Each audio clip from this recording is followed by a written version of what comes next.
Hello and welcome to the show again with the second part, the second interview with Bhakti Vasudeva Swami, who is a spiritual leader at the International Society for Krishna Consciousness. So, Your Holiness, last time we talked about how the mind, no control of the mind is the source of all problems, and how spirituality helps people to control the mind and then go towards Godhead. We're talking about a mind of an adult. But with a child, we are born, we don't know anything about this world, and when we believe what our parents teach us, our teachers tell us, and then we get in this society with the rules of the society, and we live according to that. And sometimes you don't find any place for spirituality in that. So how to get young people attracted to spirituality? See, thank you for this nice question. How to get young people attracted to spirituality? See, the young people of the modern era are attracted to music. Yes. And so one of the ways to get people, the young generation, to be inclined in devotional or spiritual practice is to utilize musical skills in creating an enabling environment for a spiritual development. Because otherwise, this whole spiritual thing becomes very dry, and you sit down one place and you have to close your eyes and do some meditation for, Not in Kali Yoga, in this present age, in the 21st century, for instance, our attention span is very low. And that is why we have all these short videos now, 50 seconds, 56 seconds, because our attention span is so low. And we can't sit down to do meditation for a long time. And therefore, one of the ways that in our society we use is festivals. We organize festivals and people come around. And people like festivals. People like good, delicious vegetarian meals. And so these are ways that, we use in attracting people and young people. And our society is mainly predominated by young people who are practitioners in Krishna consciousness. Yes. And you were talking about Bhagavad Gita and Srimad Bhagavatam. Well, Lord Krishna himself plays the flute, dances. Music. The gopi. Yes. So could that be a source of inspiration, how he lived his life? I mean, enjoying and also teaching, right?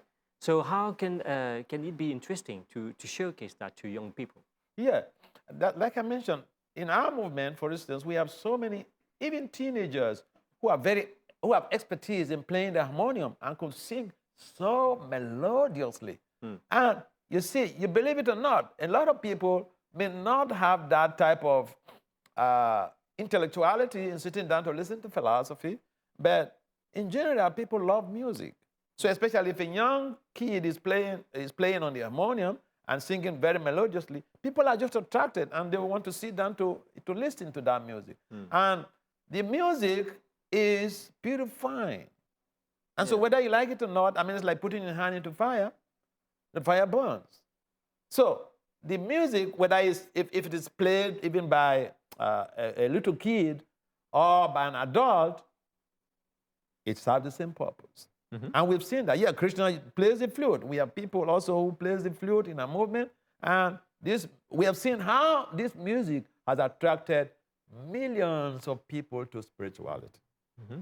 Now, talking especially about youth, today's problem in Mauritius especially, the biggest problem is drugs among young people. Drugs, and it is causing a lot of problems. Violence with their peers, violence with their parents.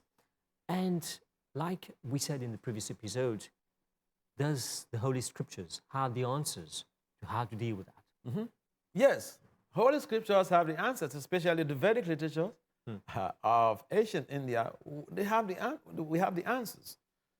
And you see, these days, the very concept of bullying it has become like a norm. And like you mentioned, kids are being harassed even on the internet. And I know of cases where kids are harassed over the internet and they commit suicide. Yes.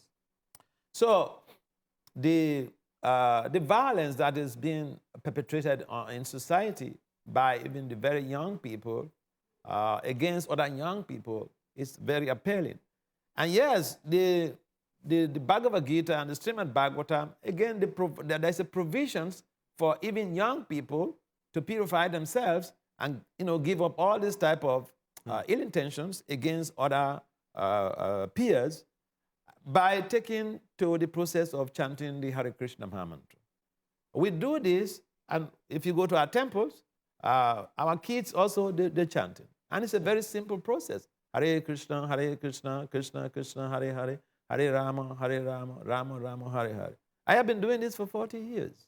Now, if there is no authentic or genuine benefit, I'm a scholar. I wouldn't be wasting my time for 40 years, boy. And we have all of these young people, young kids, if they don't have a lived experience about what they are doing, they easily give it up. We have these young kids who are doing also this mantra meditation, and they are becoming very serene, very, very sober. So every time we see people, people like you, people who are in ISKCON, chanting the name of Hare Krishna, Krishna Krishna, Hare Hare, Hare Ram, Ram Ram, Hare Hare, walking, chanting, dancing, how strong is that? Is it very, this is the only mantra we know. We hear you chanting. Why is this the only mantra? The no. Maha Mantra, we call that. It is not the only mantra, but it is the greatest of the mantras. Why it is the greatest? Because it gives pure love for Krishna. Yeah. Krishna Prema Mumato Maha. The purpose of this chanting, of this very Maha Mantra, is to achieve Krishna Prema. We all want love. Who wants hatred in this world? Nobody. So we want love, and the divine love can easily be achieved through this process. And when we have that divine love, then basically we can love every human species and even non-human species. And so, yes, this mantra is very powerful. It has been proven by science, by scientists, how this mantra helps to mitigate stress, how it helps to mitigate anxiety, depression, even insomnia. The latest report on this research report is on how this Maha Mantra helps to mitigate insomnia. So these are scientific research publications, and they are quantitative research. They use quantitative research methodologies. In quantitative research, the results are always generalizable. It's not that I believe and you don't believe. This is science. Yeah. Okay. So, we're talking about young people. So we know we have to live in this world, which is material world, and we need to work, we need to study, we need to be with our family. And does that all match with time to spirituality, or do we have to give more importance to spirituality than our daily works? Which is more important? How to fix this balance? Okay. How to fix the balance? My answer to that is normally effective time management. Because the number of people who have even a desire to practice spirituality, the complaint is, I don't have the time. Yes. How do I make the balance? Yeah. I'm a student, or I'm working. How do I have the balance? Have a family. How do I have the balance? No, the point is that we have been abusive of time. We abuse time like anything. And just because we don't have someone called the cops on us, so we think we can do it with impunity. No, we get some reactions. Yes. And so how to balance that is by effectively managing our 24 hours. We see that we have 24 hours. The great achievers have 24 hours. The common person on the street has 24 hours. How we utilize the 24 hours to climax our goal achievement is the root, is the bare minimum we can go with balancing spirituality, our work, or school career. Well, when talking about spirituality, is that you advise people to read about the scriptures, what you've written. Like you or the holy people have written about spirituality. Yeah, we suggest that people should read the Bhagavad Gita, because the Bhagavad Gita is not different from Lord Krishna. I mean, reading the Bhagavad Gita is worship of Lord Krishna with your intelligence.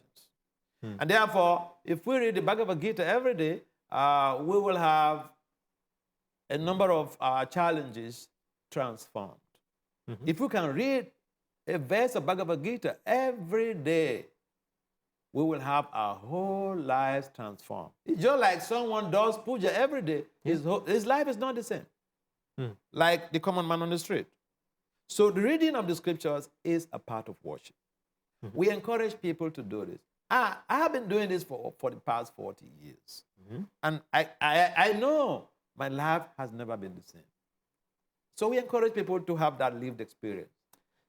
So when doing your preaching, your teachings, have you ever encountered people that said, no, we don't believe in you. We don't believe in those writings. And what do you do in that case? Yeah, that's a nice question. Now, our teachings they apparently seem to be religious or spirituality, but I can tell you from the inception or from the inauguration of the Sankirtan movement to the present day practices, every aspect of our program has a scientific connotation, has a scientific undertone. I can give an example. This movement was founded by Lord Chaitanya Mahaprabhu, and he inaugurated the Sankirtan movement. That inauguration of the Sankirtan movement, asking people to come together to chant the holy names of God. That, in management science, that is a model we call synergy. Synergy is a model where people come together to do a particular thing. The result is always greater than the individuals performing that same thing and bringing the results together. So this movement was founded on the basis of science. So science and spirituality that work. They have a very connected. good marriage. Okay. So thank you, Holiness. You have been with us here and giving us some insights and enlightening us with your knowledge and your experience. Thank you very much. You're welcome. And dear viewers, thank you very much for watching. Goodbye.